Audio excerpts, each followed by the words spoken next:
नहीं रहे देश के पहले CDS general Vipin Rawat. Helicopter crash में विपिन रावत का निधन, पत्नी मधुलिका समेत 13 लोगों की मौत। वायुसेना ने की सीडीएस जनरल विपिन रावत की निधन की पुष्टि। हेलीकॉप्टर क्रैश के दौरान सीडीएस जनरल विपिन रावत का हुआ निधन। सुलूर में हेलीकॉप्टर क्रैश में सीडीएस विपिन रावत के साथ उनकी पत्नी मधुलिका रावत का भी निधन हो गया। हेलीकॉप्टर में मधुलिका भी सवार थी। हेलीकॉप्टर हादसे में 14 में से 13 लोगों की मौत की पुष्टि हो गई है। सेना ने जानकारी दी है, एक की हालत अब भी गंभीर है। हेलीकॉप्टर हादसे में जख्मी एक अधिकारी का इलाज चल रहा है। ग्रुप कैप्टन वरुण सिंह का इलाज जारी है, गंभीर हालत में जख्मी है वरुण सिंह। तमिलनाडु के कुन्नूर में वायुसेना का MI-17 V5 हेलीकॉप्टर क्रैश हुआ। सीडीएस विपिन रावत समेत हेलीकॉप्टर में 14 लोग सवार थे। सीडीएस जनरल रावत का आज पार्थिव शरीर दिल्ली लाया जाएगा। सुलूर से दिल्ली आएगा सीडीएस की पत्नी मधुलिका का पार्थिव शरीर। हादसे के शिकार बाकी सभी 11 लोगों का पार्थिव शरीर भी दिल्ली लाया जाएगा। सुलूर से दिल्ली पहुंचेंगे पार्थिव शरीर। सीडीएस जनरल विपिन रावत के लिए दिल्ली में शोक सभा का आयोजन हो रहा है। शोक सभा में पीएम मोदी भी शामिल होंगे। सभी मृतकों को दी जाएगी श्रद्धांजलि। 10 दिसंबर को होगा सीडीएस जनरल विपिन रावत का अंतिम संस्कार। दिल्ली कैंट में सैन्य सम्मान के साथ दी जाएगी अंतिम विदाई। सीसीएस की बैठक में जनरल विपिन रावत को श्रद्धांजलि अर्पित की गई। 2 मिनट का मौन भी रखा गया। सभी मृतकों को श्रद्धांजलि दी गई। हेलीकॉप्टर क्रैश मामले पर कैबिनेट कमेटी ऑन सिक्योरिटी ने बैठक की। सीसीएस की बैठक में पीएम मोदी, रक्षा मंत्री, गृह मंत्री, विदेश मंत्री और वित्त मंत्री समेत कई और मंत्री और अधिकारी मौजूद थे। पीएम मोदी की गृह मंत्री अमित शाह के साथ बैठक हुई। सीसीएस की बैठक खत्म होने के बाद पीएम मोदी ने अलग से अमित शाह के साथ मीटिंग की। सीडीएस के हेलीकॉप्टर क्रैश की सेनाध्यक्ष ने रक्षा मंत्री राजनाथ सिंह ने पीएम मोदी को जानकारी दी। जानकारी मिलते ही पीएम ने बुलाई थी बैठक। कुन्नूर हेलीकॉप्टर क्रैश की जांच शुरू हो गई है। आईएएफ की टीम ने घटनास्थल का दौरा किया है। हेलीकॉप्टर के ब्लैक बॉक्स की तलाश जारी है। तमिलनाडु के वन मंत्री रामचंद्रन ने किया हादसे वाली जगह का दौरा। रामचंद्रन समेत कई मंत्री और अधिकारी भी पहुंचे।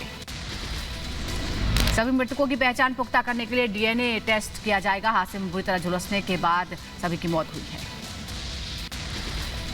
हेलीकॉप्टर क्रैश पर आज संसद में बयान देंगे रक्षा मंत्री। हादसे पर लोकसभा राज्यसभा में बयान देंगे राजनाथ सिंह। हेलीकॉप्टर क्रैश होते ही घटनास्थल पर मच गया कोहराम। रेस्क्यू के लिए दौड़े स्थानीय लोग और सेना के जवान। हेलीकॉप्टर हादसे के चश्मदीद कृष्णस्वामी ने दी जानकारी। कहा, जोरदार आवाज के साथ पहाड़ियों के बीच गिरा हेलीकॉप्टर। गिरते ही आग का गोला बन गया हेलीकॉप्टर क्रैश होते ही पुलिस और दमकल विभाग को जानकारी दी गई। चश्मदीदों ने बताया, हादसे के बाद कई लोग बुरी तरह आग में झुलस गए थे। नीलगिरी की पहाड़ियों में हुआ MI-17 V5 क्रैश। हेलीकॉप्टर के गिरते ही उसमें आग लग गई। हेलीकॉप्टर MI-17 V5 क्रैश के बाद ऊंची आग की लपटें उठने लगी। कई पेड़ भी आग की चपेट में आ गए। हेलीकॉप्टर से धुएं का गुबार निकला देखा गया। हेलीकॉप्टर क्रैश होते ही स्थानीय प्रशासन और दमकल विभाग की टीम ने राहत का काम किया। पानी डालकर आग बुझाई गई। सीडीएस विपिन रावत वेलिंगटन के डिफेंस कॉलेज में सेमिनार में हिस्सा लेने जा रहे थे। हेलीकॉप्टर में 14 लोग सवार थे। रक्षा मंत्री राजनाथ सिंह सीडीएस विपिन रावत के घर पहुंचे। परिवार के सदस्यों को हादसे की जानकारी दी। सीडीएस जनरल विपिन रावत के घर पहुंचे सेना प्रमुख जनरल MM नरवाणे। परिवार के सदस्यों से मुलाकात की। घटना पर खेद जताया। जनरल विपिन रावत के घर पहुंचे नौसेना प्रमुख। सीडीएस विपिन के परिवार से मुलाकात की एडमिरल हरि कुमार ने। सीडीएस विपिन रावत के निवास पर पहुंचे उत्तराखंड के पूर्व सीएम तीरथ सिंह रावत। परिजनों से मिलकर व्यक्त किया शोक। उत्तराखंड के सीएम पुष्कर धामी आज सीडीएस विपिन रावत के घर जाएंगे। सुबह पौड़ी पहुंचेंगे सीएम धामी। सुबह 9 बजे दिल्ली से सीडीएस विपिन रावत अपनी पत्नी के साथ रवाना हुए थे। सेना के विशेष विमान में सेना के और कई अधिकारी मौजूद थे। सुबह 11:30 पर सुलूर एयरफोर्स स्टेशन पहुंचा सीडीएस का विमान। 11:45 पर हेलीकॉप्टर से वेलिंगटन के लिए हुए थे रवाना। दोपहर 12:40 पर हेलीकॉप्टर क्रैश हो गया। सुलूर से 95 किलोमीटर दूर और वेलिंगटन से 10 किलोमीटर पहले हेलीकॉप्टर दुर्घटनाग्रस्त हुआ। तकनीकी खामी फिलहाल क्रैश की वजह बताई जा रही है। सीडीएस विपिन रावत वेलिंगटन में डिफेंस सर्विसेज स्टाफ कॉलेज जा रहे थे। विपिन रावत कॉलेज में लेक्चर देने वाले थे। राष्ट्रपति रामनाथ कोविंद ने सीडीएस जनरल विपिन रावत के परिवार के प्रति संवेदना व्यक्त की है। ट्वीट कर लिखा, निधन की खबर सुनकर गहरा दुख हुआ है। देश ने बहादुर बेटा खो दिया। प्रधानमंत्री मोदी ने सीडीएस जनरल विपिन रावत के निधन पर जताया खेद। ट्वीट कर लिखा, जनरल रावत के जाने से गहरा धक्का लगा है। जनरल रावत ने कर्मठता और पूरी लगन के साथ देश की सेवा की। रक्षा मंत्री राजनाथ सिंह ने जनरल विपिन रावत के निधन को बताया बेहद दुर्भाग्यपूर्ण। ट्वीट कर लिखा, सीडीएस का असामयिक निधन हमारे सशस्त्र बलों और देश के लिए एक अपूरणीय क्षति है। उपराष्ट्रपति वेंकैया नायडू ने भी सीडीएस जनरल बिपिन रावत के निधन पर ट्वीट किया है। लिखा, असमय मौत से आहत हूं।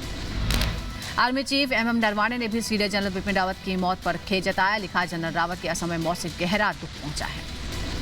जनरल बिपिन रावत के आकस्मिक निधन पर अमेरिका ने परिवार के प्रति संवेदनाएं व्यक्त की हैं। अमेरिका की तरफ से कहा गया है, भारतीय सेना ने भारतीय सेना में परिवर्तन के ऐतिहासिक वक्त का बिपिन रावत ने नेतृत्व किया।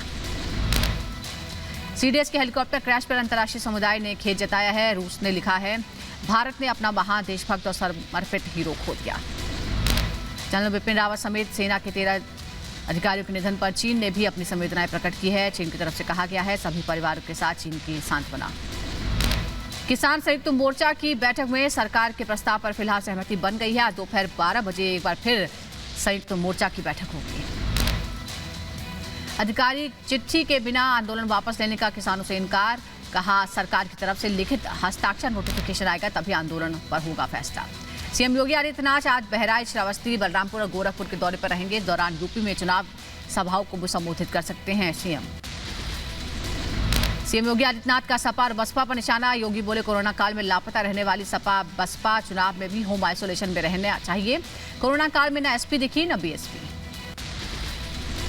यूपी चुनाव से पहले संजय राउत का बड़ा ऐलान। बोले, प्रियंका गांधी के साथ हुई बैठक। मुख्यमंत्री योगी आदित्यनाथ जनसभा में विपक्ष पर जमकर बरसे। कहा, विकास के नाम पर पिछली सरकारों ने लूट की। यूपी में दंगे की पहचान थी, इसीलिए यूपी में नहीं आता था निवेश। यूपी चुनाव को लेकर कांग्रेस ने कसी कमर। प्रियंका गांधी ने महिलाओं के लिए घोषणा पत्र जारी किया। सरकारी नौकरियों में 40% आरक्षण का वादा किया। अखिलेश यादव के नेतृत्व में समाजवादी पार्टी के सांसदों का प्रदर्शन। सांसद लाल टोपी पहनकर पहुंचे संसद। हिटलरशाही और तानाशाही नहीं चलेगी के नारे लगाए। पीएम मोदी के लाल टोपी वाले बयान पर बोले अखिलेश यादव, बीजेपी रिश्तों को नहीं समझती। लाल रंग सद्भावना का रंग, देवी देवताओं में भी दिखता है लाल रंग। पीएम के लाल टोपी वाले बयान पर समाजवादी पार्टी के सांसद जया बच्चन का हमला। कहा, लाल टोपी खतरे का निशान है और ये सरकार के लिए खतरे की घंटी है। अब खतरा संभाले सरकार। रैलियों में हजारों लाल टोपी वाले पहुंच रहे हैं। जम्मू कश्मीर के शोपियां में सुरक्षा बलों को मिली बड़ी कामयाबी। सुरक्षा बलों ने ढेर किए 3 आतंकी। इलाके में सर्च ऑपरेशन जारी। पंजाब के गुरदासपुर में सैन्य इलाके में ग्रेनेड मिलने के बाद पुलिस का सर्च ऑपरेशन। गुरदासपुर के डीएसपी सुखजिंदर सिंह ने बताया, संदिग्ध जगहों पर तलाशी जारी। वायुसेना प्रमुख विवेक राम चौधरी का पाकिस्तान पर बयान। आतंकवाद को पनाह देना जारी रखेगा पाकिस्तान। रक्षा क्षमताओं को पाकिस्तान ने बनाया बेहतर। कोरोना के नए वेरिएंट को लेकर सतर्क कर्नाटक सरकार। मुख्यमंत्री बसवराज बोम्मई ने आज बुलाई कैबिनेट बैठक। कोरोना को लेकर रणनीति पर होगी चर्चा। कोरोना के नए वेरिएंट ओमाइक्रोन को लेकर मुंबई में अलर्ट पर प्रशासन। एयरपोर्ट से लेकर रेलवे स्टेशन पर यात्रियों की स्क्रीनिंग और कोरोना रिपोर्ट देखी जा रही है। मध्य प्रदेश के जबलपुर आया जर्मन नागरिक कोरोना पॉजिटिव निकला। फिलहाल डॉक्टरों की निगरानी में है युवक। नए वेरिएंट को लेकर देश भर में अलर्ट। पंजाब के अमृतसर में अंतर्राष्ट्रीय एयरपोर्ट पर 2 यात्री कोरोना पॉजिटिव पाए गए। पश्चिम बंगाल के मालदा में सीएम ममता बनर्जी ने मालदा कॉलेज सभागार में जनप्रतिनिधियों और जिला अधिकारियों के साथ बैठक की। समीक्षा बैठक के दौरान कई विकास परियोजनाओं का उद्घाटन भी किया गया।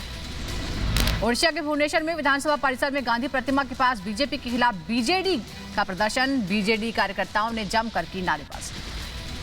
केरल के तिरुवनंतपुरम में डॉक्टरों ने 11वें वेतन आयोग को लेकर प्रदर्शन किया। आयोग में अनियमितताओं को दूर करने की मांग की। लालू प्रसाद यादव के छोटे बेटे तेजस्वी यादव की आज सगाई है। दिल्ली में आज सगाई होगी। सगाई में लालू यादव, मां राबड़ी देवी, मीसा भारती समेत परिवार के कई सदस्य शामिल होंगे। यूपी के मुरादाबाद में मामूली विवाद को लेकर 2 पक्षों में मारपीट हो गई। दौरान पक्षों की ओर से फायरिंग भी की गई। फायरिंग के दौरान कई लोग घायल हो गए। एक पक्ष इसका मकान बन रहा था, उसका मसाला खराब उनके ट्रैक्टर को निकलने की वजह से हो रहा था। इसी बात पर विवाद हुआ और जो हवाई फायरिंग जिस व्यक्ति द्वारा की जा रही थी उसमें से एक व्यक्ति की गिरफ्तारी की गई है। शेष के विरुद्ध अभी कार्रवाई की जा रही है। मशहूर पंजाबी गायिका सोनी बान के तरनतारन स्थित घर पर हमला हुआ। सीसीटीवी के आधार पर जांच में जुटी है पुलिस। लखा सिधाना गैंग पर हमले का आरोप। मध्य प्रदेश के भोपाल में सेज ग्रुप पर आयकर विभाग का छापा। घर समेत दफ्तरों पर भी आईटी ने छापेमारी की।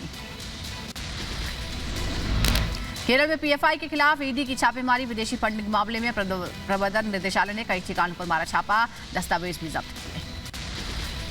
उत्तर प्रदेश के रायबरेली में बुजुर्ग की हत्या का पुलिस ने किया खुलासा। मामूली विवाद में दोस्त ने लाठी डंडों से पीटकर बुजुर्ग की हत्या की। बॉलीवुड अभिनेत्री कैटरीना कैफ और विक्की कौशल आज राजस्थान के सवाई माधोपुर में शादी करेंगे। शादी के बाद कैटरीना और विक्की मुंबई के लिए रवाना हो जाएंगे।